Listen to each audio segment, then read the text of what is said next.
कलेक्टरच्या नावानं दे ग माय, योच्या नावानं दे ग माय, कलेक्टरच्या नावानं दे ग माय. विभागीय आयुक्तांच्या नावाने देगमाय, जिल्हाधिकारी यांच्या नावाने देगमाय असे म्हणत गेवराई पायगाचे सरपंच मंगेश साबळे यांनी फुलंब्री पंचायत समिती कार्यालयासमोर आज सकाळी 11 वाजेपासून भीक मागो आंदोलन सुरू केलंय. विविध योजनेतील लाभार्थी अनुदानापासून वंचित आहेत, त्यांना तत्काळ रक्कम द्यावी अशी मागणी साबळे यांनी केली आहे. फुलंब्री पंचायत समिती मार्फत राबवल्या जाणाऱ्या वैयक्तिक सिंचन विहीर, गायगोठा, घरकुल योजनाच्या कामाचे पैसे मागील 6 महिन्यांपासून मिळत नसल्याने शेतकरी लाभार्थी आर्थिक अडचणीत आलेत.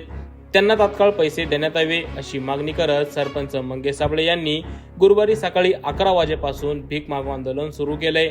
यावेळी साबळे यांनी विभागीय आयुक्त, जिल्हाधिकारी, BDO, इंजिनियर यांच्या नावे हातात भिक्षापात्र घेऊन भीक मागितली. जमा झालेली भीकेची रक्कम अधिकाऱ्यांना देणार असल्याचे साबळे यांनी म्हटले.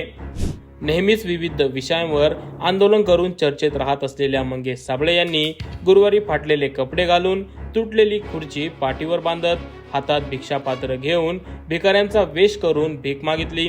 कार्यालयात येणाऱ्या अनेक लोकांनी त्यांना भिकारी समजून सुट्टे पैसे देखील दिलेत. बालविकास प्रकल्प अधिकारी मनीषा कदम यांनी पैसे घेऊन अंगणवाडी मदतनीस यांची भरती केल्याचा आरोप देखील साबळे यांनी केलाय.